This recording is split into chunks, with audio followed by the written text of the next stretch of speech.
Olá, gente boa, estamos aqui novamente para mais uma edição do nosso podcast Gotas de Sabedoria. Nós estamos aqui sempre com você aí, nos assistindo, compartilhando de palavras que venham edificar a sua vida. Quando o tema do nosso podcast, Gota de Sabedoria, é exatamente o nosso propósito de levar uma palavra de Deus, cuja sabedoria procede dele, ele é o Senhor da sabedoria. E aqui a gente compartilha sobre a palavra de Deus, sobre aquilo que Deus faz na vida dos nossos convidados, que Deus tem feito, está realizando na nossa vida também. É um tempo muito precioso. Mas eu já convido você para sentar o dedo aí no like, Já pode começar logo aí, já dando like, compartilhando com o podcast que você está assistindo agora, para que outros tenham acesso. Você também possa se inscrever no nosso canal. É muito importante para nós que você se inscreva. E também você pode ativar o sininho, porque a gente tem sempre um material novo que está lançando e você já fica ligado aí no que nós estamos produzindo. Então, nós contamos com você. Essa parceria aí é muito importante para que a plataforma considere relevante o nosso conteúdo e assim a gente consiga chegar para mais pessoas, E nós estamos nesta temporada, que já é a nossa terceira temporada.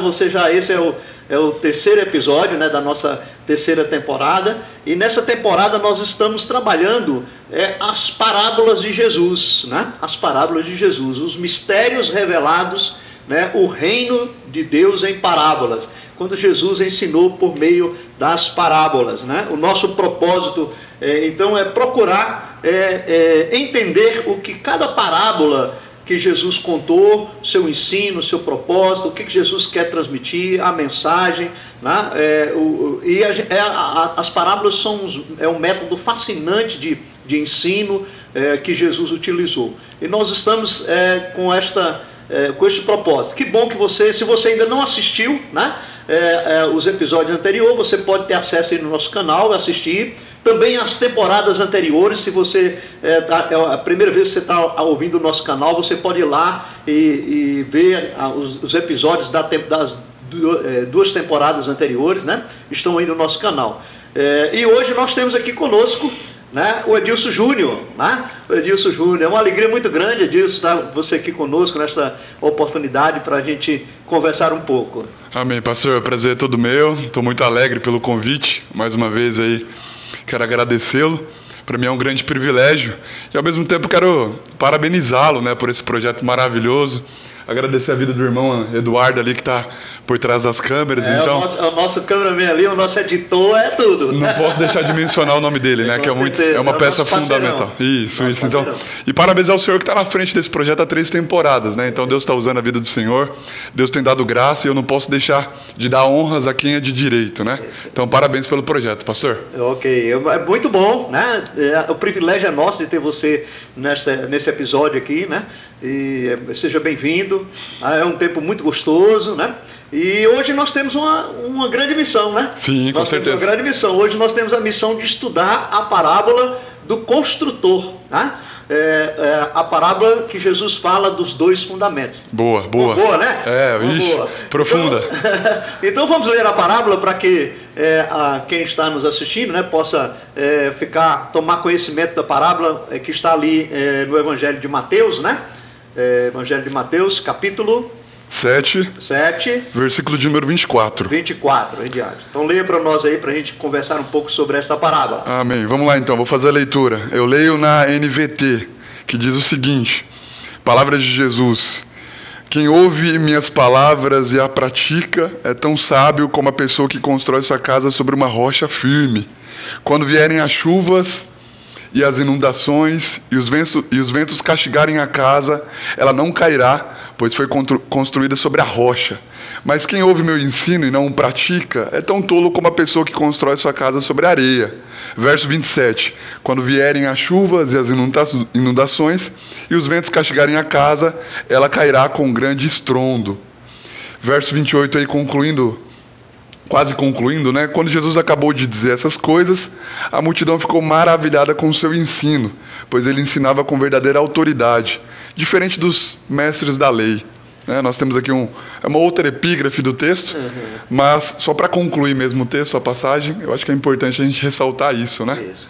Bom, nós temos essa tarefa, né? Não é fácil não a gente conversar um pouquinho, tem muita coisa boa pra gente conversar, mas antes da gente entrar propriamente no nosso assunto, é muito bom que as pessoas conheçam um pouco mais sobre Júnior, né? Vou chamar de Júnior, porque por nós favor. temos esse conhecimento, essa amizade, né? E geralmente é assim que as pessoas lhe chamam, né? Sim, com certeza. Edilson Júnior de Júnior. Fala um pouquinho sobre você, Júnior, para que as pessoas que estão nos assistindo possam conhecer um pouco mais quem é esse Júnior, né? Amém. Sua origem. É casado, né? Sou casado Beleza. há 7 anos de... Bem casado. Pois é, bem casado, graças a Deus. Uma mulher de Deus, o nome dela é Thalita. Thalita. Sou casado há 8 anos. Que legal. Então, eu acho que a grande missão, porque foi logo que eu casei com ela, Deus nos enviou para Rondonópolis. Então éramos de Campo Grande. Eu nasci aqui próximo. Mato Grosso, né? Mato Grosso do Sul. Campo Grande, Mato Grosso do Sul. Mato Grosso do Sul. Isso, perfeito. Mas você é daqui do Mato Grosso? Eu nasci em Guiratinga. É guiratinguense, Guiratinguense. E muito pequenininho aqui eu fui... pertinho, né? Logo aqui. Aí muito pequenininho eu fui para Itiquira, que também é uma outra cidade próxima daqui. Já quase na divisa ali. Isso, aí com quase 12 anos de idade, a minha mãe mudou para Campo Grande. Aí você fomos ser criado lá. Fomos criados, aí eu fui agraciado de conhecer a Thalita, né? Logo que eu cheguei, já vi aquela menina pequena de olhos claros, eu falei, eu vou casar com essa menina, né? Já fui profetizando. E aí aconteceu. Então eu sou casado, tenho 2 filhos. Opa, que maravilha. Josué e Judá. O Josué tem 2 anos. Isso. O Josué tem 2 anos e 5 meses e o Judazinho 4 meses. Que maravilha. 2 homens de Deus aí. Que Deus tem nos ensinado tanto através da vida deles, né? Que maravilha. Então, como é que foi que se deu aí? Fala um pouquinho para nós como é que foi seu chamado para o ministério, conversão. Primeiro, conversão. Como é que você se encontrou com o evangelho? Seu berço é um berço evangélico? Como é que foi? Qual o período que foi que ocorreu? Compartilha um pouquinho conosco. Isso é muito bom que as pessoas conheçam esse agir de Deus, a operação do Espírito no nosso coração quando Ele nos chama para Cristo, né? Boa, maravilhoso. Então, eu nasci de novo, infelizmente, diante de uma dor. Né? Foi no falecimento da minha mãe. Então, eu tinha aproximadamente 13 a 14 anos de idade. A minha mãe ela teve um câncer. E até então o câncer era benigno. Só que aí foram fazer a cirurgia para removê-lo e acabaram errando nessa cirurgia. E ela chegou a falecer. Só que é uma dor que leva para o bem, né? Porque diante da morte dela, Deus acabou me encontrando. Então foi maravilhoso nisso, mas eu era muito pequeno, sou o filho mais novo de 3, né? Eu tenho uma irmã e um irmão ainda. E aí lá era um sábado, eu lembro que o que mais me dói, hoje não mais porque eu entendo que era a vontade do Senhor, mas é que no último dia de visita da minha mãe, antes dela fazer a cirurgia, que foi no sábado, era uma quinta-feira, e aí vários parentes saíram de Rondonópolis, Guiratinga, para ir até Campo Grande, para visitá-la, último momento, né, antes da cirurgia, e aí eles me chamaram para ir. E aí eu lembro que eu, como criança pequena, amava futebol, estava jogando bola, treinando, e aí eles falaram, Júnior, vamos lá ver a sua mãe no hospital. E eu tive que escolher entre a minha mãe e o futebol. E infelizmente eu fiz uma péssima escolha. Acabei escolhendo ficar pelo futebol. Falei, não, hoje eu tenho um treino, porque eu vou ter jogo. Vai ser só uma cirurgia, logo ela volta para casa. Pensamento de criança, né? Tudo é futebol. Não entendi a gravidade da situação. E aí fiquei no futebol e infelizmente eu fui acordado pelos meus avós muito cedo no sábado, com a notícia de que minha mãe havia falecido. É engraçado que diante do choro ela não precisou falar nada. Eu só fiz uma pergunta. É a minha mãe? E aí a minha avó falou assim, a sua mãe faleceu, filho. Eu lembro que ali meu chão saiu. Né? Um desespero para você, né? Demais. Peso de consciência de você não ter ido. Começou a pesar, o diabo começou a me acusar. Exatamente. E aí eu corri. É o que ele sabe fazer. É muito bom. E aí eu corri para frente de casa, estava com roupa de dormir, pijama, corri para frente de casa, encostei a cabeça no muro, sentei na calçada e comecei a chorar. Comecei a falar com Deus, coisas que eu não fazia. A minha mãe era uma mulher de Deus, eu não era. Ah, tá. Sua mãe era cristã, né? Minha mãe era cristã. Da Assembleia de Deus? Não, ela era de uma igreja neopentecostal. Neopentecostal. Isso, era uma igreja que até então, até poucos anos, só tinha em Campo Grande. Eles começaram a plantar uma igreja local igrejas. Ali. Isso, perfeito. E aí, ali naquele choro, em meio aos choros, eu fiz uma oração. Eu fiz um pedido, não era nem uma oração. Deus, me leva. Você levou a minha mãe e não tem mais sentido de eu estar aqui. Essa foi a minha oração. E rapidamente veio um primo meu que era um homem de Deus, é um homem de Deus até hoje, e falou: Júnior, eu posso fazer uma oração com você? E eu falei: cara, eu não quero oração, eu quero a minha mãe de volta. E mesmo assim ele persistiu: eu vou orar com você. E aí ele colocou os lábios dele próximo do meu ouvido. Eu não lembro as palavras, mas ele fez uma oração ali. E naquele momento Deus encontrou-se comigo. Deus veio ao meu encontro e ele falou muito forte. Hoje eu entendo, né? Hoje ele falou bem assim: ó, eu tirei o chão, mas eu te peguei no colo. Então ali eu entendi que Deus estava encontrando comigo. Tanto é que durante o velório inteiro, pastor, as pessoas achavam que eu estava sob medicamentos. Porque eu ficava correndo, igual um menino bobo, para um lado, para o outro, como se não estivesse entendendo a situação. A minha mãe estava sendo velada ali, e eu correndo com alegria, 13 anos de idade, para lá, para cá, brincando com as crianças. E o pessoal olhava para mim e falava assim: o que deram para esse menino? O que aconteceu? Ele era o mais apegado à mãe, ele não entendeu o que está acontecendo aqui. Mas ali era Deus me pegando literalmente nas mãos e falando: eu estou cuidando de você. Ali eu tive o meu encontro com o Senhor, e depois daquele dia eu não fui mais o mesmo. Né? Foi maravilhoso, e aquilo me marcou. Hoje eu entendo, de maneira muito maravilhosa, que Deus arrancou de mim alguém que eu valorizava muito, para finalmente conseguir percebê-lo. Hoje é uma benção, hoje para mim é uma benção. É uma aplicação daquilo que Paulo diz: todas as coisas cooperam para o bem daqueles que amam o Senhor. Boa. É como a gente compreender, né, que até mesmo a morte, Deus tinha um propósito. Né, quando ele chamou sua mãe, né, ele queria lhe alcançar. Mas como? Mas Deus é Deus, né? E sua mãe está com o pai, né? Amém, amém. Está na glória, né? É até engraçado, pastor, o senhor comenta isso. Nós fomos várias vezes visitá-la no hospital. E todas as vezes ela falava: vai ficar tudo bem, logo logo a mamãe está em casa. Ela usava essa expressão: logo logo a mamãe está em casa e eu vou para um lugar melhor. E para a gente estar em casa, vai ficar tudo bem, ela voltar para o lar. Mas ela já sabia para onde ela ia. E Deus já confortava ela. As enfermeiras falavam que ela lia muito a Bíblia nesses momentos que ela ficou aguardando a cirurgia. E foi maravilhoso, porque hoje eu entendo. Hoje eu entendo que de fato ela está em casa, que de fato ela foi para um lugar muito melhor. Na casa do Pai. Na casa do Pai. E graças ao Senhor, tanto ela foi aliviada na dor, quanto ele me encontrou. Isso é bom. Deus tem os seus meios. Maravilha. Né? Júnior, hoje você está na liderança da igreja congregacional. Perfeito. Hoje eu estou com o pastor Décio, sou presbítero, tenho servido ao lado daquele homem que é maravilhoso, Deus, né? Homem de Deus. Esteve aqui conosco, gravou um episódio, você pode assistir o episódio do pastor Décio. Olha aí, eu não sabia disso, coisa boa. Gravou um com a gente aqui já, na temporada passada, né? Na temporada passada. Boa, legal, Homem de Deus, hoje... Não fez nem um ano ainda que eu estou com ele lá agora trabalhando, mas tenho dividido o púlpito, com a graça do Senhor, com o pastor Décio, um homem de Deus, como o senhor bem disse. Maravilha. Aí você, quando você se converteu, você foi congregar com a igreja? Eu fui congregar na mesma igreja da minha mãe, que também o meu sogro era pastor, era uma igreja grande, de muitos pastores, até hoje tem muitos pastores, é uma igreja... 5.000 membros, 6.000 membros, é bastante, é bem expressiva, grande, né? Isso, e meu sogro era um dos pastores, os filhos deles me influenciou muito, eu era amigo, fui em células, nos grupos, me ajudou durante esse momento de dor, e aí eu lembro que também outra pessoa que teve uma grande influência nisso foi a minha tia, que era irmã da minha mãe, porque eu lembro que meu pai... Que também era membro da igreja. Que inclusive levou a minha mãe para a igreja. Foi quando quem evangelizou sua mãe. Isso, quando a minha mãe veio de Tiquira, ela não conhecia Jesus. Aí logo que ela chegou em Campo Grande, a minha tia apresentou as pessoas, apresentou os pais da minha esposa, e aí ela foi alcançada e logo em seguida eu. E aí a minha tia, com muita autoridade, o meu pai, ele morava em Itiquira, ficou em Itiquira. Os dois separaram, minha mãe foi para um canto e ele ficou em Itiquira. E aí logo que minha mãe faleceu, o meu pai veio e falou assim: eu vou levar os meninos de volta. E aí a minha tia, com muita autoridade, falou: não vai levar não.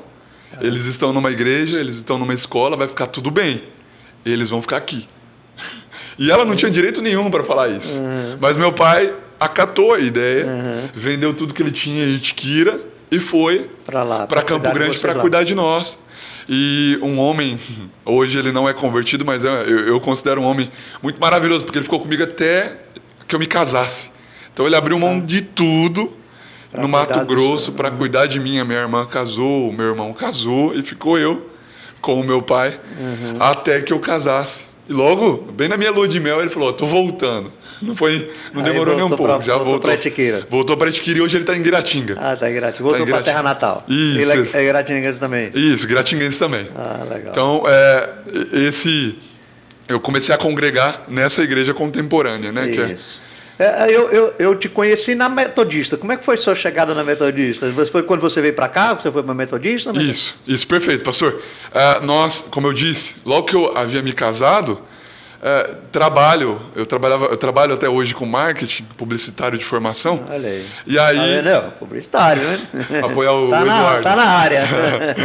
E aí, diante disso, eu recebi uma proposta de trabalho. Porque de Campo Grande eu já atendi uma empresa aqui, uma agência de publicidade também, e eu vendia metade do meu período do dia para estar atendendo as demandas dessa empresa, dessa agência.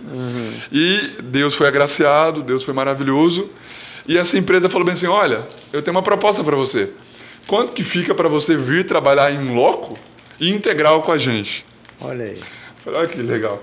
A empresa está gostando do meu trabalho, conversei com a Thalita. Valorizando, né? Pois é. Aí, conversando com a Thalita, ela falou, olha, faz essa proposta para eles. A gente chegou no número, fizemos os cálculos ali, vimos o que era o ideal para a gente. Fizemos a proposta, aí eles falaram, legal, nós acatamos essa proposta. E aí, nos fizeram o convite para vir para Rondonópolis e chegamos, nós fomos uma igreja. Hoje ela não existe mais, é uma igreja que ficava ali na Júlio Campos. E nós não gostamos bastante da igreja, não nos adaptamos. E um dia, procurando algumas igrejas, porque essa igreja só tinha em Campo Grande, a igreja que os pais da Thalita eram pastores, e aqui tínhamos que encontrar alguma. Procuramos e passamos em frente à igreja metodista, que é um castelo. E a minha esposa é formada em design. Templo, né? Bem chamativo, bem diferente. E a minha esposa ela é formada em design de interiores. Então o exterior chamou muita atenção dela. E diante daquilo eu falei, estilo gótico, bonito, né, velho? Medieval, né? Eu falei, vamos ver. E assustávamos, porque pensamos que era uma igreja mais tradicional, histórica, não temos nada contra, mas éramos de uma igreja neopentecostal, é uma coisa mais contemporânea. E pensamos que ia ter um choque, mas não teve. Era só a aparência que era tradicional. E nos adaptamos demais, fomos bem recebidos com o pastor Bruno, pastora Karina, nos receberam com muito amor, muito carinho. Gente boa. Demais. E Deus foi bom, porque nós não tivemos que visitar outras igrejas. Foi a segunda que demos certo, começamos a caminhar, o Germano nos foi apresentado, comecei a frequentar a célula do Germano. O Germano também gravou com a gente nesse episódio agora. Pois é, Germano, homem de Deus. Foi a estreia, né, com o Germano, foi a estreia. Quiser assistir e conhecer um pouco de Germano, é só voltar lá. Boa, é um homem que me inspira muito, né? E Deus me abençoou aqui em Rondonópolis, colocando esse homem na minha vida. Tem me facilitado muitos dos caminhos aí. E aí Deus colocou a gente ali, começamos a trabalhar na Metodista, começamos a fazer seminário pela Metodista. Isso, exatamente. A vocação veio, a confirmação da vocação veio por meio da Metodista. Eu lembro que foi até um evento diferente, pastor, porque lá na igreja de Campo Grande nós fomos no encontro com Deus, trabalhávamos no encontro com Deus, e chegando aqui, uma das coisas que os pastores sugeriram para que fizéssemos era novamente o encontro com Deus. E olhando para aquela situação, eu falei, poxa, nós já trabalhávamos, por que a gente tem que ir? E aí o pastor falou, não, vocês têm que ir, vocês têm que entender como que é o nosso trabalho aqui, talvez o nosso encontro seja diferente. E aí o Germano foi muito usado por Deus nesse momento, porque ele falou bem assim, meu irmão, é importante você ir, porque aqui você vai começar a ganhar vidas. E vão ser vidas que vão para o encontro com Deus também. Então você não sabe como que é o nosso encontro. Então abre o seu coração e vai nesse negócio. É mais uma parte do seu processo. Eu falei, amém, eu acatei, me submeti à liderança, que ele é um homem de Deus, me submeti a ele e falei, Deus, eu vou. Mas eu vou só para o Senhor me confirmar uma coisa. O Senhor tem que me confirmar em relação à minha vocação. E eu comecei a orar.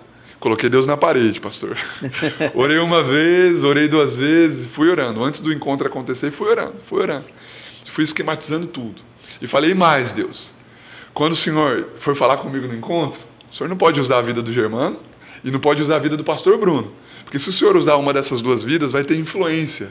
Eles sabem para onde eu estou indo. Eles sabem qual é a minha vocação, pelo menos aparenta saber, né? E eu não quero ter influência, eu não quero pensar, poxa, o Germano está colocando mão humana, está contribuindo com o meu chamado. Aí eu falei, Deus, eu não quero. Literalmente coloquei Deus na parede, fui ingênuo diante disso. E Deus, na sua graça, me chamou a atenção, porque o encontro era de 3 dias. E eu fiquei aguardando no primeiro dia, Deus vai falar comigo, Deus vai falar comigo, Deus vai falar comigo. E não falou. Passou o primeiro dia, passou o segundo dia, chegou no terceiro dia, última ministração, pastor. Era um pastor, o pastor diferente, era um pastor que chegou com óculos, chegou com computador, estava todo mundo ministrando de short e papel na mão, muito simples, chinelo. E esse pastor é o pastor de primavera. E ele chegou, ligou o computador e eu já fui criando preconceito, já fui me defendendo. Falei, seu pastor, esse cara não vai falar nada com nada. Fui me defendendo. E Deus usou a vida dele, pastor. Deus usou a vida dele, ele pregou, ele ministrou e chegou na hora do apelo. E foi um momento de oração. E ele chegou até mim, começou a orar comigo ali. E não aconteceu nada demais, na primeira oração dele. E mesmo assim eu continuei orando. Eu falei, Deus, fala comigo. Fala comigo, eu vim aqui para isso. Fala comigo, por favor. Confirma o meu chamado, fala comigo. E aí eu lembro que quando eu abri o olho assim, olhei para o lado esquerdo, só tinha um menino em pé. Aí eu olhei para o lado direito, estava todo mundo caído, todo mundo no chão. Eu falei, não, vai acabar esse momento. Deus, fala comigo. Eu lembro que esse pastor voltou. Não era habitual, ele já tinha orado comigo. Quando ele orou, quando ele voltou, ele pegou nas minhas mãos, ele falou assim, Deus está te confirmando aquilo que você tanto pediu para ele. E Deus está te confirmando e te capacitando da cabeça aos pés. Foi essas palavras dele. Ele falou em minha direção. Eu lembro que eu não consegui ficar em pé também. Aí eu caí. Quando eu sentei no chão, Deus começou a falar comigo ali. Ele falou assim, irmão, você não me conhece. Você tentou me limitar. Naquele momento eu lembrei da passagem de Paulo, quando ele escreve para a igreja de Filipenses, quero conhecer Jesus. Ele começa a expressão assim, a sua majestade, a outra vida. E ali Deus falou bem assim para mim, se Paulo, sendo Paulo, diz querer me conhecer, por que você, sendo você, acha que me conhece e diz como que eu devo agir? Ele me quebrou no meio. Ele me quebrou no meio. Você não me conhece. As palavras você não me conhece. Não tente dizer a forma que eu vou agir, porque você como não me conhece. Como eu vou, né? Eu sou soberano, eu sou o seu Deus. Isso eu creio. E ele me quebrou ali, me quebrou. E aí eu rapidamente pedi perdão, rapidamente reconheci a minha ingenuidade, rapidamente me coloquei no meu lugar. Se quebrantou diante dele. E hoje eu estou testemunhando sobre isso. Depois na igreja eu testemunhei também sobre isso. Que Deus, ele faz do jeito que ele quer, da maneira que ele quiser. No momento que ele quer. No momento que ele quiser. Ele é Deus. Ele é Deus e cabe a nós nos colocarmos no nosso lugar. Verdade, tá vendo aí? Tá ouvindo aí você que está nos assistindo? Esse é o nosso Deus, né? Ele age no tempo dele, no momento dele. Mas, Júnior, você é escritor também, né? Como diz o outro, já casou, teve um filho, né? Escreveu um livro, já plantou árvore também? Boa, bastante. Não, vamos completo, né? Diz escrever um livro, plantar uma árvore, escrever um livro e casar, né? Aí faz um homem completo. Pois eu tive o meu primeiro menino, mas antes do meu primeiro menino, Josué, nascer, eu já tive um filho, que é o livro. O meu menino nasceu, eu estava fazendo o lançamento do primeiro livro. E aí, então você já tem 2 livros publicados, não é isso? Eu tenho um livro escrito e um livro terminando, no prelo. Né? Tô finalizando a capa, tô concluindo ele. Ele é um devocionário, né, de 100 dias. E sim, esse primeiro livro saiu de uma necessidade percebida. Por quê? Porque assim que eu confirmei, assim que Deus confirmou a vocação na minha vida, chamado para o ministério, eu comecei a receber coisas de Deus. Ensinamentos, comecei a buscar mais a palavra, comecei a me preparar para isso. Eu não esperei chegar a demanda, eu já fui me preparando. E aí Deus me deu o dom. Eu acredito, eu nem sei se a expressão correta é dom, eu acredito que é um esforço. Mas diante do texto terminado, eu sempre dou créditos a Deus, então eu acredito que é um dom. É um dom, com certeza. E diante da situação de não ter púlpito, porque eu estava fazendo seminário, não tinha essa prática, eu fui escrever. Eu fui colocar aquilo que Deus estava me dando diante das palavras, diante das escritas. E quando eu fui ver, terminei um livro. E esse livro, basicamente, a ideia central do livro é como você manter um relacionamento fora com Deus, fora da igreja. Basicamente é isso, como você manter um relacionamento com Deus fora do templo. Hoje nós temos muita dificuldade. Lutero lutou tanto para isso, né? Na história da igreja ele lutou tanto para que sacerdócio universal, para que todos entendessem que podem se acessar.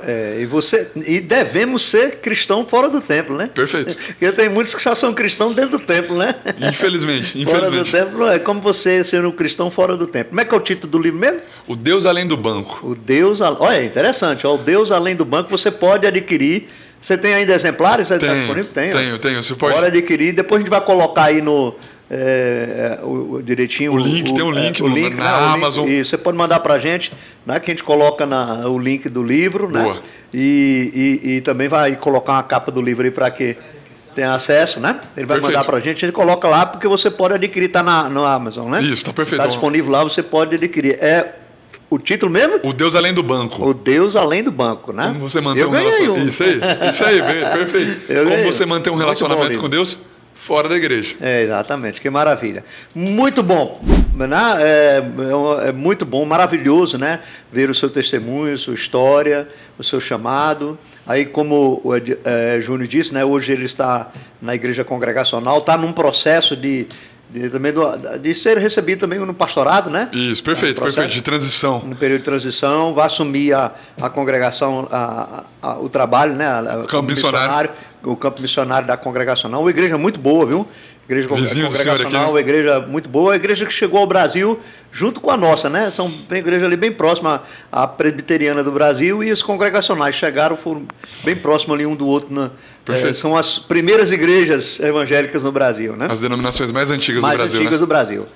Mais antiga do Brasil, tá? Você está numa boa igreja, que Deus te abençoe, amém, que Deus te abençoe, né? Amém. Que Deus te use com graça, com sabedoria, te capacite, né? Você tem um grande pastor aí, né? O Décio contigo, é um homem de Deus, né? Que nós amamos muito. Mas vamos lá, nós lemos a parábola, não foi isso? Boa. A parábola, perfeito. E agora nós vamos conversar um pouquinho da parábola, o pessoal está esperando aí. É verdade. Então aí só para... O pessoal está esperando aí da nossa parábola. Então nós vamos... primeiro nós vamos ver aí, né? Vamos dar uma olhadinha na parábola. É uma parábola dos dois fundamentos, né? Jesus fala de dois construtores. Compartilha para nós aí, Edilson, assim, por que essa parábola? O que você acha que Jesus usou essa parábola? Qual era o propósito de Jesus quando ele usou essa parábola? Boa pergunta, pastor. Inclusive... É interessante a estratégia de Jesus, né? Uhum. Ele termina um sermão que tem vários ensinamentos por trás. O sermão da montanha, ou o sermão do monte, como muitos expressam, né? Uhum. Nada mais é do que um sermão maior, um grande sermão, com pequenos fragmentos ou pequenos sermões dentro dele. Uhum. E Jesus é muito estratégico, porque a maneira que ele termina esse sermão da montanha é justamente, trazendo a ideia central já, respondendo a próxima pergunta, né? Uhum. É justamente fazendo um alerta. Em outras palavras, pessoal, vocês ouviram muito, vocês aprenderam muito, mas mais importante do que aprender e ouvir é praticar. Então Jesus era muito estratégico nisso, né? Ele termina o sermão da montanha com uma parábola sobre praticar, sobre obedecer, sobre tirar do ouvido, não sejais apenas ouvintes, mas também praticantes. É interessante, né? Porque, como você está colocando, ele quase já está no final do sermão, né, essa passagem, né? Ela já está no final do sermão, é quase que a conclusão do sermão. E aí ele está aplicando, né? Ele está aplicando todos os ensinos, porque ele começa lá no capítulo 5, bem-aventurado, vai escrevendo o sermão, né? Vai dando ensinos, e aí agora ele aplica com essa parábola, né? Boa. E como a gente entender essa questão da parábola aí que Jesus usou? Por que ele usou a parábola dos construtores, né? Tem alguma coisa a ver com a região, ali com Israel? Aquilo foi uma parábola assim que Jesus tirou do nada, né? Como a gente entender isso aí? A questão até mesmo... o que Jesus estava falando era algo estranho para os seus ouvintes?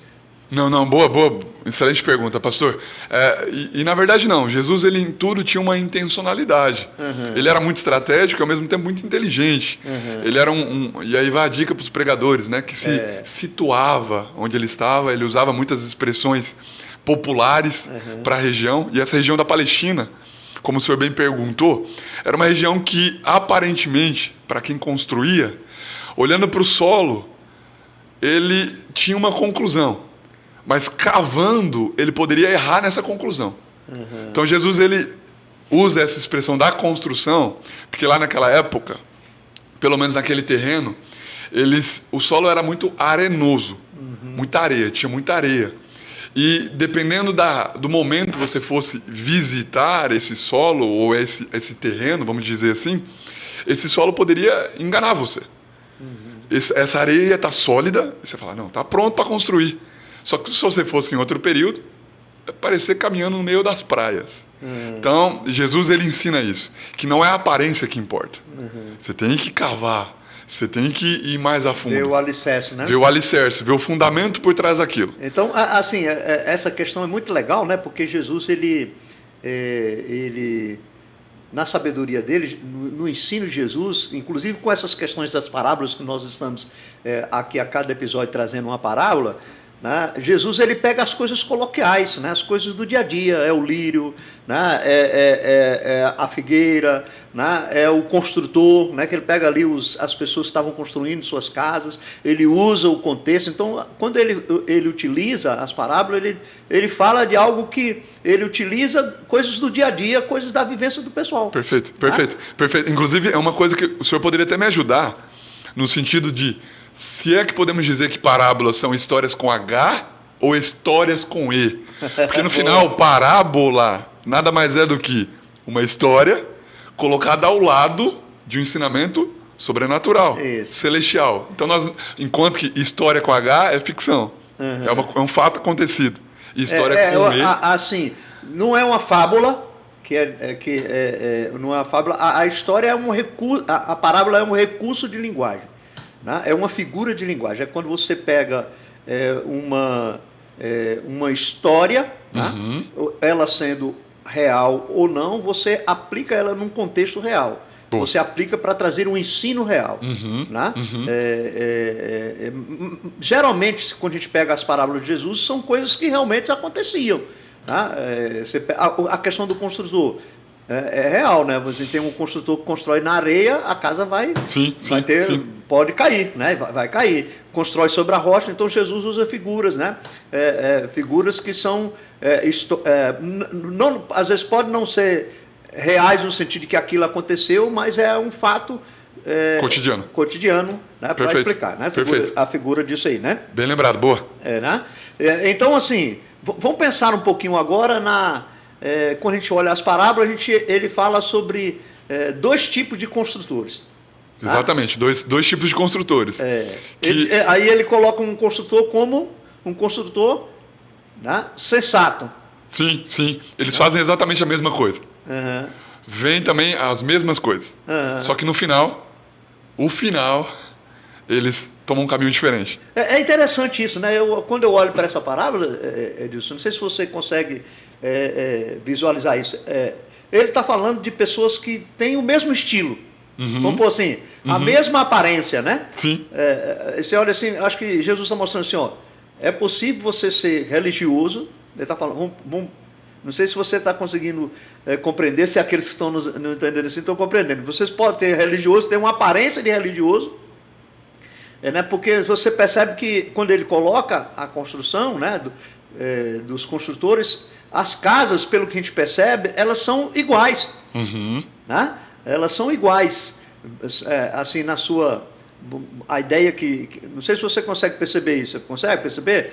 Quando Jesus descreve, ó, um construiu na areia, outro construiu na rocha. Quando a gente percebe o que Jesus está colocando, é que as construções, elas são parecidas. Semelhantes. Né? Concordo, exatamente. Ele, no externo, não muda. O interno é muito parecido com aquela... As bases, né? As bases são diferentes, né, nesse sentido. É muito interessante que, inclusive, ele questiona, ou ele corrige os fariseus sobre isso. Do copo, que cuidava exatamente do contrário, né? A aparência para os fariseus era importante, enquanto que o interior é o que conta para Jesus, né? E essa parábola também ela tem essa aplicação. Exato. Né? E aí a Bíblia está mais uma vez confirmando a própria Bíblia, um texto ligando no outro, igual também Lutero defendia a interpretação, né? Isso é maravilhoso. Jesus, ele pensava muito bem. E o pessoal certamente entendeu. Bom, pelo menos era o propósito dele. E é interessante aí, porque quando Jesus está colocando trazendo essa parábola, né? Ele está mostrando assim, o cuidado que nós precisamos ter, onde é que nós estamos construindo a nossa vida, né? Exato. Porque eu posso estar construindo minha vida numa religiosidade sem fundamento, sem solidez. E quando eu construo a minha vida numa religiosidade, numa aparência, quando, né?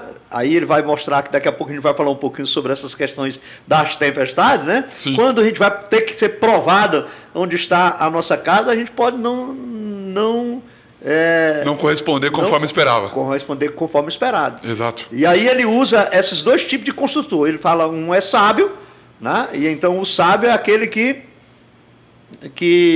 está construindo sobre um fundamento sólido, né? Exato. Enquanto que o insensato é aquele que está construindo sobre um fundamento superficial, né? Exatamente. E é bacana o senhor comentar sobre isso, porque muita gente olha para a tempestade, pelo menos o lado mais neopentecostal, como se ela fosse algo que confirmasse uma brecha da sua parte. Uhum. Já ouvi muita teoria desse tipo. Se vem problema para você, você tem que olhar para a sua vida com Deus se está tudo bem. Se vem chuva, se você bate o carro, talvez você esteja em pecado. Uhum. E eles levantam. E para Jesus, nada mais é do que isso vai revelar aonde você foi construído. Onde está a sua fé. Onde está a sua fé. Nessa questão aí que a gente entrar um pouquinho sobre essa questão. Que tempestades são essas que Jesus está se referindo, né? Sim. Para a gente pode ser várias. Para uma mãe, por exemplo. Para mim, eu tive a minha tempestade. Uhum. A perda da sua mãe foi uma tempestade. Foi uma tempestade. Que no final mostrou aonde estava a minha fé. Ela não existia. E aí Deus veio em encontro comigo. Uhum. Mas hoje eu tenho muitas outras tempestades. Propriamente questão financeira. São tempestades se você não for um bom administrador. Que no final vai mostrar se você é um ansioso, preocupado com as coisas dessa vida, ou se você tem andado e confiado que em tudo Deus vai prover. Uhum. Tudo isso depende. Isso vai revelando aonde nós estamos construídos. Uhum. Se nós estamos construídos apenas em sentar, domingo após domingo... Confiar na gente mesmo, né? E ouvir o pastor Liberato e não colocar em prática aquilo que ele tem ensinado, ou se nós temos buscado um Deus além do banco. Uhum. Essas tempestades revelam isso pra gente. Uhum. É importante. As tempestades são boas. Como você colocou, essas tempestades, elas podem ser físicas, né? Como você colocou aí, a perda da mãe, pode ser uma enfermidade, pode ser uma crise financeira, pode ser, mas elas podem ser emocionais. Verdade. Elas podem ser espirituais. Sim. Principalmente quando se trata das tentações do inimigo, de Satanás, querer nos tirar da presença do Senhor, né? Uhum. Então ele vai vir com seus ardis, com seus artimanhas, com suas táticas para lançar em você dúvida, medo, né? Revolta com Deus, com principalmente coisa. Então ele vai criando esse contexto, esse clima. E se nossa vida não estiver fundamentada na palavra de Deus, inclusive quando Jesus diz, se a gente não estiver colocando em prática a palavra do Senhor e construir nossa vida alicerçada na fé, essas tempestades elas podem destruir a gente. Exato.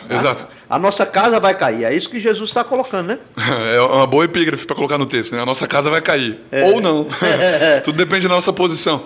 Mas tudo depende de onde a gente está construindo, né? Exato. Você só está ouvindo? É isso que Jesus está dizendo. E essa construção aí, ela se dá naquilo que você colocou. É de colocar em prática os ensinos de Jesus. É crer em Jesus Cristo, crer no Evangelho, crer na palavra de Deus, né, na Bíblia, porque a Bíblia é a palavra de Deus, é o sólido fundamento da nossa fé. Onde, quando a gente passa pelas tempestades, né, que vem a tempestade, é ali que eu vou encontrar o alívio, é ali que eu vou encontrar a esperança, é ali que eu vou encontrar a razão para viver, é ali que eu vou encontrar o consolo, como Deus pegou você e botou no colo. Exato. Essa palavra é que vai me dar a sustentação, né? Perfeito.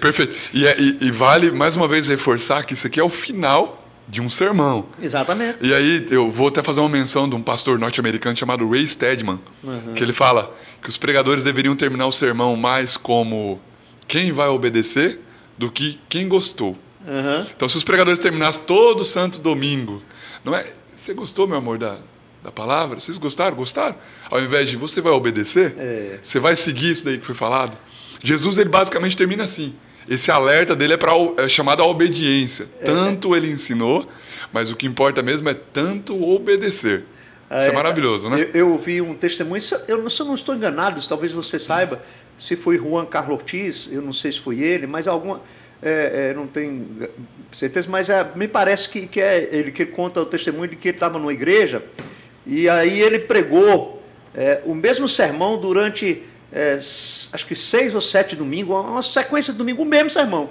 Aí chegou o domingo, aquele sermão. Aí chegou no outro domingo, o mesmo sermão. Aí chegou no outro domingo, o mesmo sermão. Aí chegou no outro, o mesmo sermão. Aí os presbíteros da igreja, a liderança chamou ele: pastor, você não tem outro sermão para pregar, não? O senhor só vai ficar pregando isso assim. Enquanto vocês não praticarem o que eu estou pregando, eu vou continuar pregando o mesmo sermão. eu vi algo semelhante, pastor. Se não me engano, parece que foi Juan Carlos Ortiz, alguma coisa que eu vi, assim... Não, perfeito. Eu não sei precisamente quem é, mas a ilustração e a experiência é essa. O pastor, ele ficou pregando o mesmo sermão durante um bom tempo. Aí a liderança chamou ele e falou: pastor, não mandou o senhor embora. O senhor não tem repertório, né? Se eu prego o mesmo sermão, assim, então, eu prego o mesmo sermão porque enquanto vocês não mudarem, enquanto vocês não praticarem, eu vou continuar pregando. Perfeito. Maravilhoso. Será que as nossas igrejas aguentariam um bom mês aí com o mesmo sermão? O mesmo sermão, né? E às vezes estão precisando, né? Às vezes nós estamos precisando de ouvir o mesmo sermão porque a gente... Deus fala e aí entra aqui e sai aqui, né? Infelizmente. E é justamente isso que Jesus está encerrando o sermão, né? Essa parábola é para dizer: não adianta só vocês serem ouvintes, vocês precisam praticar. E quem pratica, aí ele vai dizer, é semelhante, né? Ao homem sábio. Ao homem sábio, ao homem sensato, que está edificando. Perfeito. Inclusive eu já ouvi muito de ovelhas. Como está a sua vida com Deus? E o argumento é: eu tenho assistido pregação, eu tenho ouvido podcast todos os dias. E não responde a pergunta. O que importa não são essas coisas. Essas coisas têm a sua importância, mas o que importa é o quanto você tem praticado. Porque no final, e aí está o perigo, né? Porque no final essas coisas vão tudo voltar contra nós. Deus vai pegar isso como argumento de que você ouviu. O que você não fez foi obedecer. Mas você ouviu, não vem me dizer que você não estava sabendo disso. Não estava sabendo que isso aqui é errado, que você deveria seguir por esse caminho. Porque seu pastor pregou. E nesse caso aí pregou 6, 7 vezes, 8 vezes e você não ouviu. Porque o que importa é a obediência, é a confiança, é o dar o passo de fé. É isso que conta no final, né? Essa questão, a gente falando sobre pregação, né, Júnior? Geralmente assim, nós gostamos de ouvir aquilo que agrada a gente. Né? E nós, como pregadores, às vezes nós vamos ter muito cuidado, aqueles que têm a responsabilidade de transmitir a palavra, porque nós não temos que pregar o que agrada aos outros. Nós temos que pregar aquilo que Deus quer que nós preguemos. Boa. Seja agradável ou não. Boa. Né? E hoje em dia, né, a gente percebe que quando se prega pouco sobre pecado, se prega pouco sobre santidade, aí prega muito pensamento positivo, prega muito ideias de você pode, você vai, você consegue, mas né, prega para chamar para uma vida de obediência, uma vida de serviço, uma vida como Jesus começa no sermão: bem-aventurados que choram, bem-aventurados que são perseguidos, bem-aventurados humildes, bem-aventurados, né, os pacificadores. As pessoas não querem ser pacificadoras, as pessoas não querem ser humildes, as pessoas não querem chorar os seus pecados, as pessoas não, então as pessoas querem ouvir: não, você vai, você pode, né? Então nós pregadores vamos ter cuidado de pregar a palavra, né? Ensinar a verdade, não é verdade? E é até perigoso, né? Da parte do pastor é perigoso, porque as pessoas acabam achando que o pastor está contribuindo, a igreja está lotada, o pastor está no caminho correto. Só que... A aparência. Palavra, né? E uma hora vai vir a tempestade. Uma hora a casa cai. E vai revelar... Uma hora a casa cai. É por isso que a gente vê esses montes de escândalos por aí, né? Aí você fala: puxa, aquele ministério é escândalo, porque está construindo na rocha. Na areia. Na areia, desculpa. Na areia, está construindo na areia. Né? Não tem um fundamento sólido, né? É construído no humanismo, é construído métodos humanos. Métodos humanos, né? Numa religiosidade, numa questão, não está construindo na base do evangelho, do solo, das verdades bíblicas, né? Dos fundamentos cristãos, dos basilares da fé, que é ali onde é que sustenta a nossa fé. Né? Então muitas pessoas acabam se enganando, né? Porque aquilo ali está que beleza, ali está, né? E precisamos ter cuidado, né? E é interessante que as casas, como nós estávamos conversando, e eu voltar a essa questão, porque quando Jesus fala das casas, as casas são parecidas, talvez o mesmo material está sendo usado, né? Assim, eu entendo assim que os construtores usaram o mesmo material. Perfeito.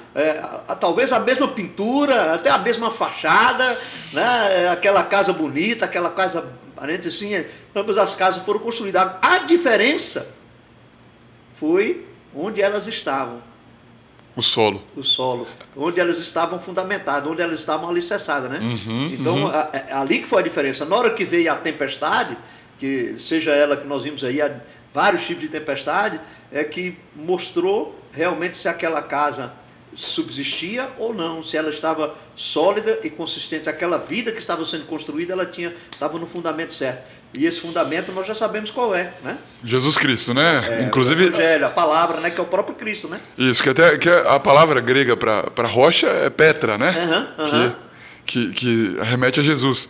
E é interessante que Jesus ensina algo semelhante na parábola do semeador, quando ele fala que a influência muda do solo. A semente é a mesma, mas o solo que produz é o solo fértil, é o bom solo. Então, o que muda é isso, o coração da pessoa, a obediência, a sujeição dela diante da palavra do Senhor. Então, Jesus está ensinando exatamente a mesma coisa, de maneira diferente. Uma na parábola do semeador e outros dois fundamentos. É isso que nós vamos ver nas parábolas, ele vai sempre aplicando as verdades que ele está ensinando, né? Sim. Sempre aplicando as verdades que ele está ensinando. E essa aí, o que ele está querendo mostrar para nós nessa parábola é justamente a necessidade da nossa obediência, de colocar em prática, né? Como você bem apresentou aí e trouxe para nós, né? Que a grande questão aí o homem sábio, o homem prudente, ele vai ser um homem obediente. Um homem que coloca em prática a palavra de Deus, um homem que constrói a sua vida. E isso na vida prática nossa, na vida pessoal. Como é que a gente pode aplicar isso para a nossa vida pessoal? Como é que eu construo minha vida aí sobre a rocha? Sobre a rocha. Olha, tem coisas que a gente tenta entender. E tudo bem, faz parte. Mas tem coisas que nós não vamos entender e nós temos que obedecer. Então eu vejo muita gente vivendo de aparência, pregando, você tem que perdoar. Perdoa para você ficar mais leve. E ela no final ela guarda rancor. Inclusive eu estava conversando recentemente com uma pessoa, onde eu deixei bem claro, olha, conversa com a pessoa, porque ela está finalizando um ciclo e é importante que você alinhe tudo aquilo que tem para alinhar. Talvez vocês não tenham nada, mas pelo menos converse com a pessoa para ver se está tudo bem. Às vezes você não tem, mas a pessoa tem. E aí nós pregamos muito sobre perdão e às vezes estamos guardando um pequeno rancor, uma pequena mágoa, e nós falamos com o peito aberto, com uma boa aparência de que devemos perdoar. Então, o passo de fé para perdoar alguém é o passo para você construir sobre a rocha. É um fundamento bíblico. É aplicar o princípio do perdão. Exato. Se você não perdoa, você também não vai ser perdoado. Exatamente, né? Boa, bem lembrado.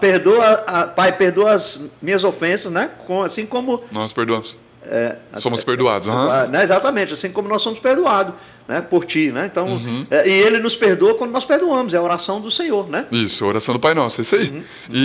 Então nada mais é do que isso, é aplicar mais a palavra do Senhor, é não apenas ouvir ela.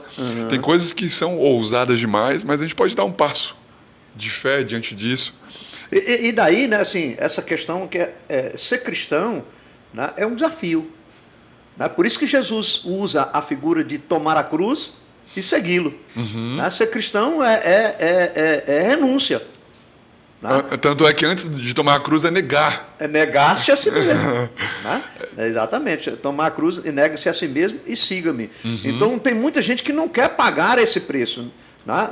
Aí fica na superficialidade da vida cristã. E aí quando a gente fica na superficialidade da vida cristã, a gente não tem a consistência quando chega os momentos de perseguição. Né? Porque às vezes a gente pode ter um momento de perseguição, você está até praticando coisas corretas, sendo cristão, mas você não está sólido ali na sua fé. Quando começa a perseguir você abandona Jesus, você deixa Jesus. Né? Quantos não tem assim, tem até um hino, o autor sacro diz assim, quantos que corriam bem, de ti agora longe estão, outros vivendo sem fervor estão, né? Assim, porque perderam essa questão que Jesus está colocando na parábola de construir sobre a rocha, né? Saíram do centro, né? Saíram do alicerce, da base, né? Pode ter uma aparência, pode ter uma estrutura, mas não tem solidez. Aí quando vem as tempestades, seja uma perseguição, seja uma enfermidade, seja um conflito relacional, essa pessoa ela se perde, né? Infelizmente. Ela se perde, e alguns, infelizmente, né, entram em desespero, né, entram na depressão, suicidam. A gente tem casos de pessoas que suicidam, outros se revoltam contra Deus, né? Se revoltam contra Deus, murmuram o tempo todo, reclamam, não entendem, porque falta-lhe o conhecimento da palavra, né? Nada mais é do que envolver mais Deus nessas situações, né? Exatamente. Deus ele quer ser envolvido quando ele diz para nós em tudo, orar sem cessar. Ele não fala para a gente passar 24 horas do dia orando, mas em todo o momento ter um momento de oração. Nosso pensamento está manter esse espírito de oração. Na rocha. Na rocha, manter no solo firme ali, né? Exatamente. Porque é ele que vai dar a sustentação pra gente, né? O pastor Wire Risby, ele usava a expressão tirar o telefone do gancho. Essa conexão com o texto de Paulo é essa. Você deixar o telefone fora do gancho. Qualquer momento Deus pode conectar com você. É você estar sensível. É você dar lugar ao Senhor. Isso é estar construindo sobre a rocha. Fala assim, não...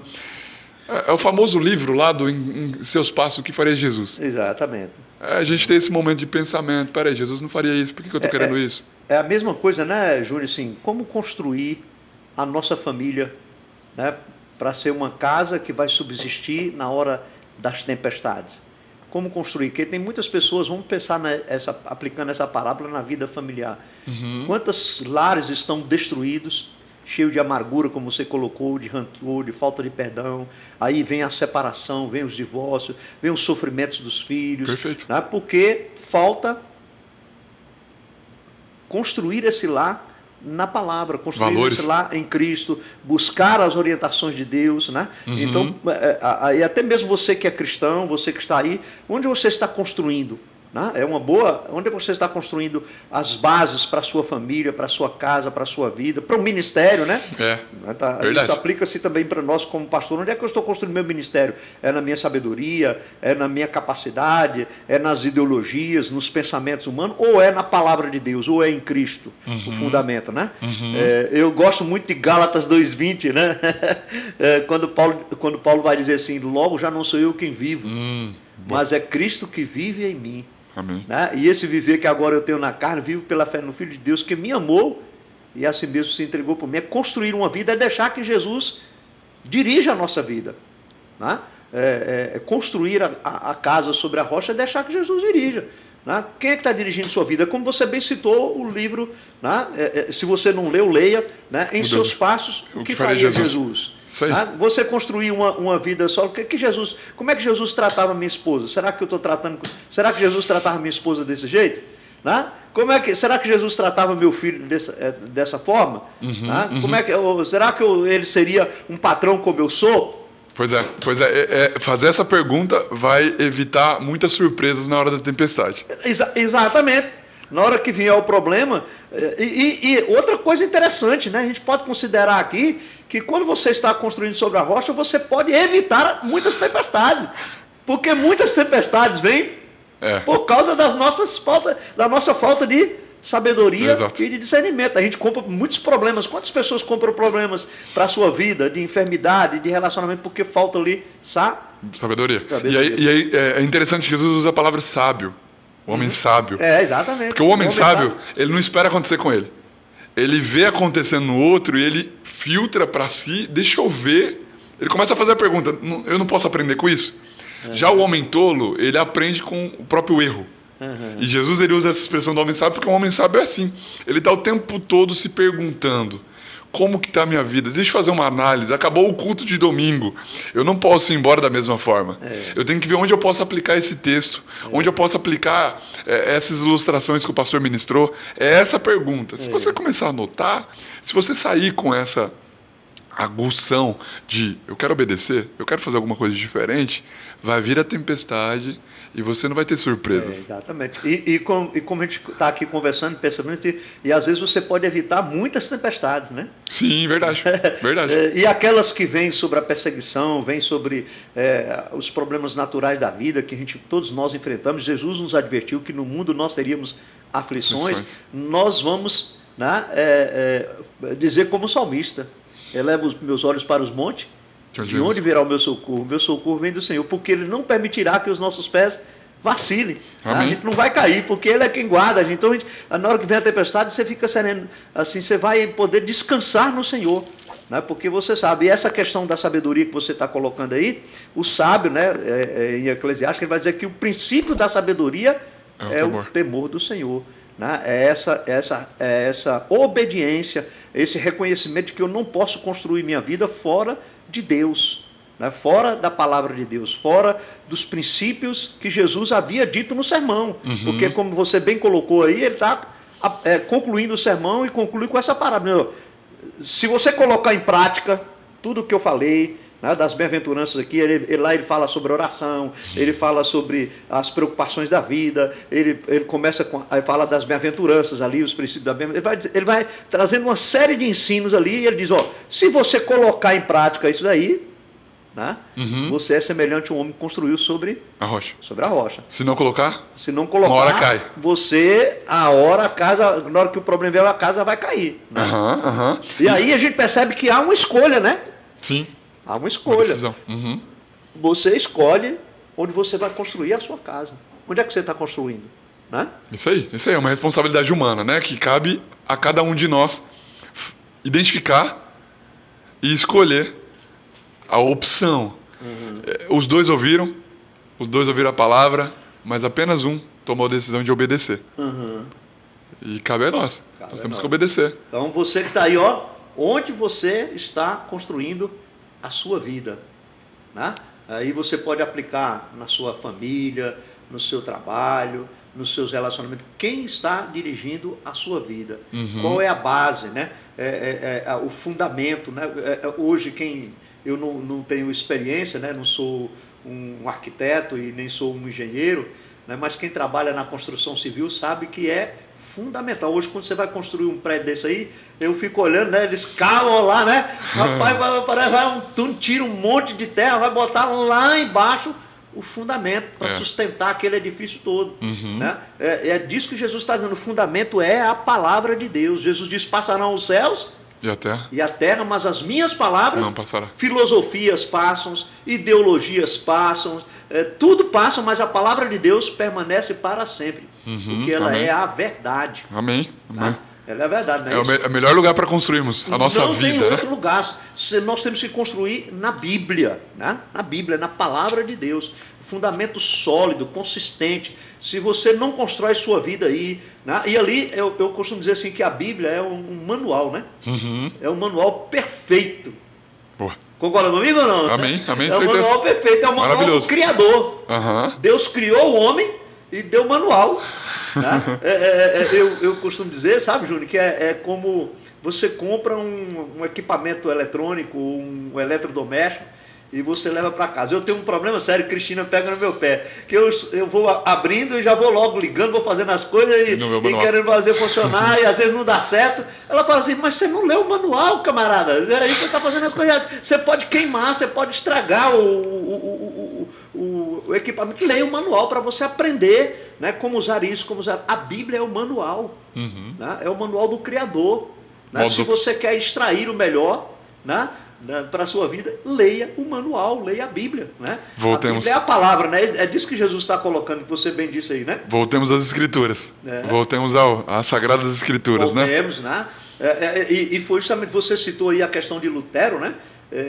Foi isso que a igreja fez. A igreja saiu do fundamento, desviou-se trouxe um monte de coisa errada, construindo, e a gente viu todas as coisas complicadas que a igreja trouxe. Aí foi preciso Lutero e falou assim: não, vou voltar para a palavra, vou voltar para as escrituras, porque a gente está fazendo coisas que a nossa vida está... Tá? E aí foi a chamada da reforma para a palavra de Deus, que é essa a nossa preocupação. E a gente não pode, de forma nenhuma, deixar a palavra, né? O homem sábio edifica sobre a rocha, não é verdade? Amém, amém. É isso aí, pastor. E nós não vamos usar desse argumento depois, né? Porque o problema aqui não é a ignorância. Todos eles ouviram, todos eles têm sido ensinados, todos eles estão aprendendo. Você que está ouvindo aí, né? Você está ouvindo, vai voltar contra você. A questão é a acomodação. Exatamente. O que você vai fazer? A resposta que você dá à mensagem. É isso que Jesus está... Qual a resposta que você vai dar a tudo que você ouviu? Vai entrar no ouvido e sair no outro, né? Exato, exato. Ou você vai colocar em prática. Se você colocar em prática... Amém, amém. Beleza. As tempestades vão vir e você vai ser abençoado. Vão ter... E aí é uma coisa interessante, né? Que é justamente o que Jesus está ligado ao que Jesus coloca, de que no mundo nós teremos aflições. Jesus nunca enganou a gente que a gente vai ter problema. Todos nós vamos ter tempestade. A tempestade é tanto para o que é ignorante, o que é nécio, o que é tolo, como também para o sábio. Para o sábio.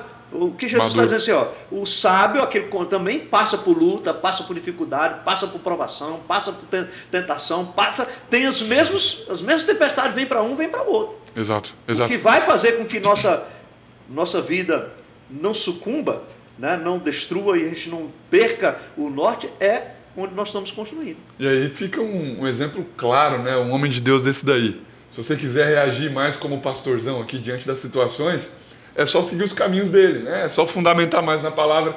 É um homem que busca cada vez mais fazer isso que está falando. Então fica a dica, né, pastor? Porque às vezes... É a nossa luta, né, meu irmão? Diária, né? Às vezes a gente olha para as pessoas e fala assim, ué, tá passando tudo isso e por que ele não cede? Por que ele não se desespera? Como que ele consegue ainda pregar? Como que ele consegue... Tá chegando, o senhor comentou que tá chegando a política aí, que é tempestade para um monte de gente, né? E tem gente que passa tranquilo. Tem gente que passa mais com dificuldade. E nós podemos analisar aquelas pessoas que passam tranquilo.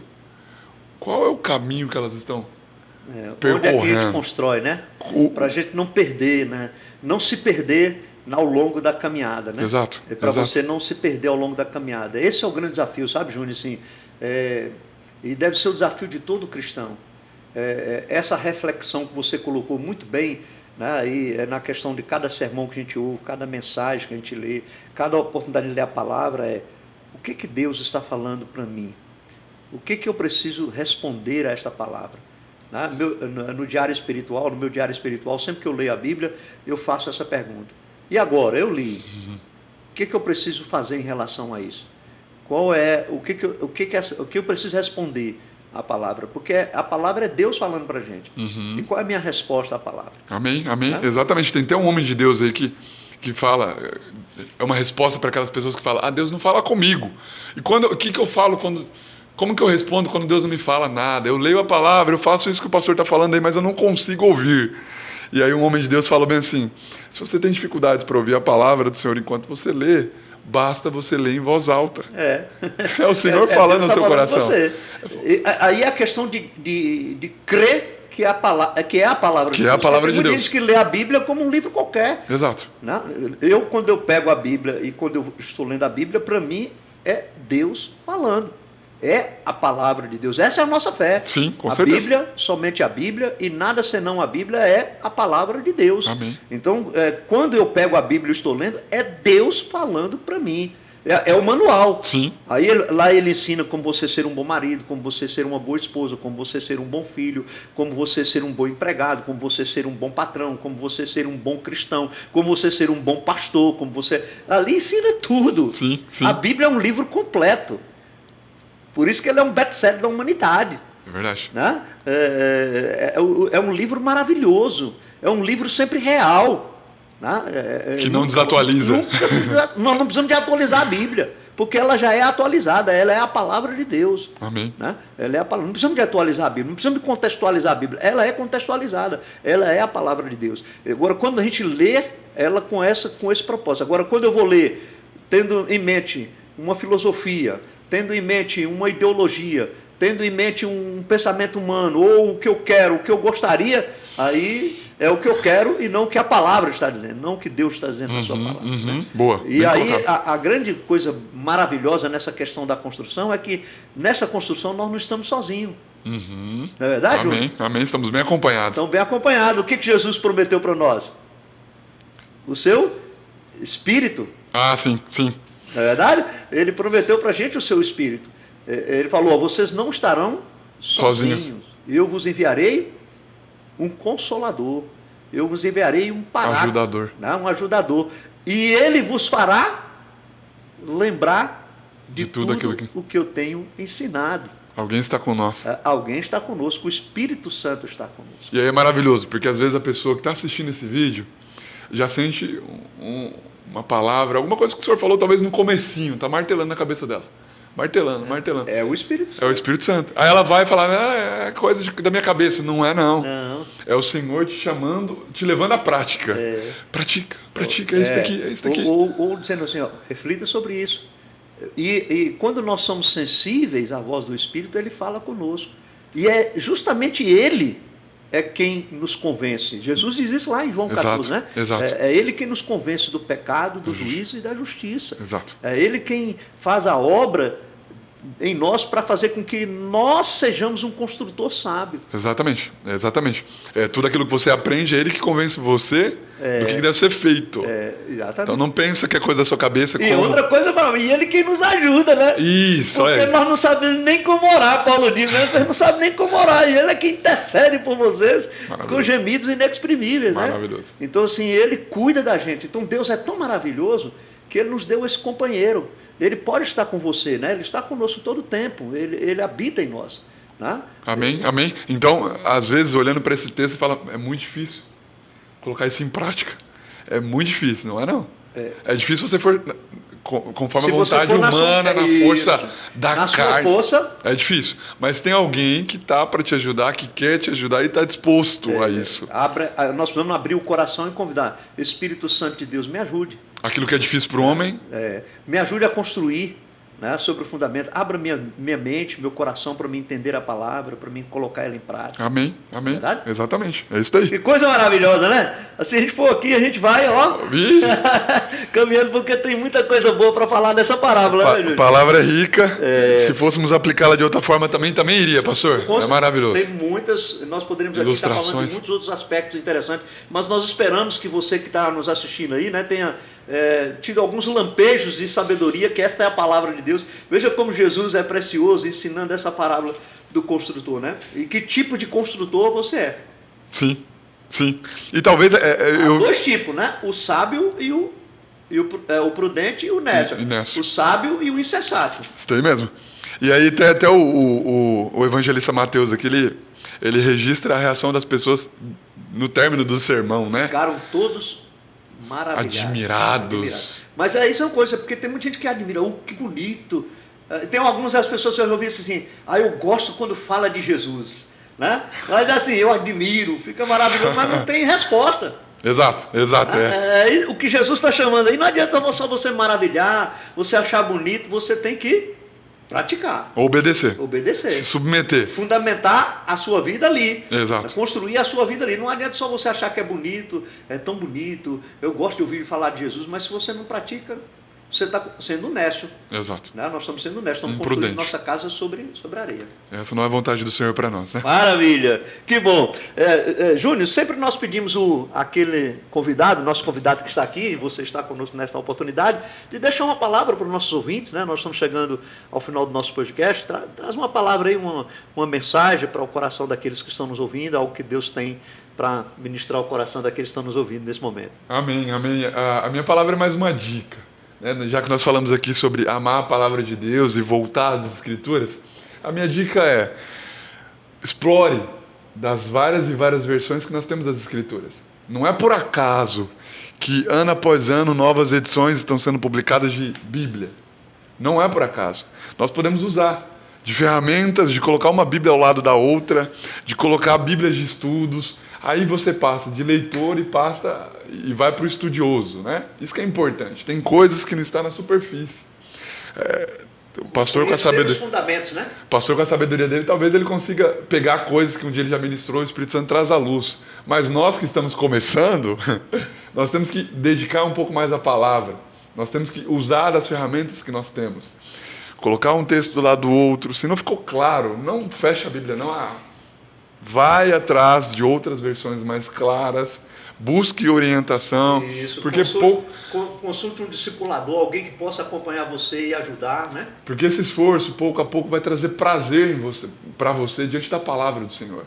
Você tem que se esforçar, né? A palavra tem que habitar no nosso meio, diz Paulo aos Colossenses, né? E nós precisamos fazer isso, nos esforçar para isso. Realmente a nossa carne não vai se agradar, as coisas ao redor não vão contribuir para que nós nos aprofundemos nesse livro, mas nós temos que lutar. Nós temos que nos esforçar, porque essa é a vontade do Senhor para nós. Estamos construindo a nossa casa sobre a rocha. Todas as vezes que nós buscamos fazer isso, nos dedicar mais à palavra do Senhor e na prática das Escrituras. Isso. Nessa dependência de Deus diária, né? Isso. Orar, trabalhar, né? Meditar na palavra são fundamentos para a gente construir a nossa vida sobre a rocha. Muito bom.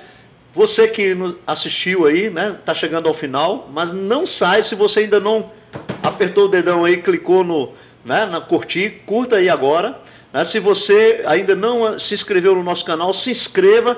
É muito importante para nós, seja nosso parceiro, né? Compartilhe, né? Passe para outras pessoas, bota lá no seu WhatsApp, no seu Instagram, o link, né? Para que outras pessoas possam assistir, né? Faça isso, nós agradecemos e você vai estar cooperando. O nosso propósito aqui é trazer essa gota de sabedoria, trazer materiais, né? Que façam com que você construa a sua vida sobre a rocha.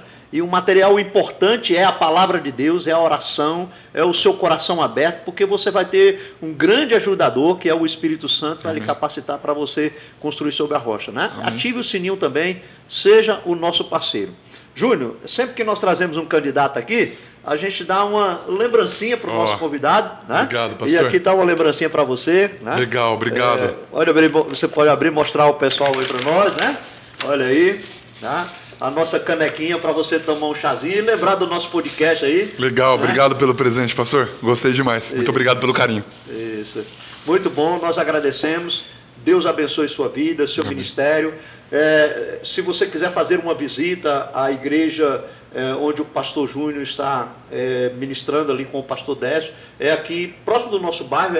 Granville 1. Granville 1, tá? A igreja congregacional, você pode fazer uma visita, certamente vocês serão recebidos lá com amor, com carinho, com atenção. Amém, tá? amém, amém. Agradecemos pela sua presença, É um que Deus privilégio. abençoe seu ministério. Amém. Tá? E Obrigado, vamos deixar o link aí para você ir lá no Amazon e comprar o livro do irmão, né? Que Amém. é muito interessante, né? Como você ser um cristão fora do banco. Amém, amém, amém. Além do banco. Além do banco, fora da igreja, isso aí. Tá? Deus abençoe. Até o nosso próximo episódio. E nós te agradecemos pela sua audiência, por você estar conosco aí. Um grande abraço. Um abraço. Amém.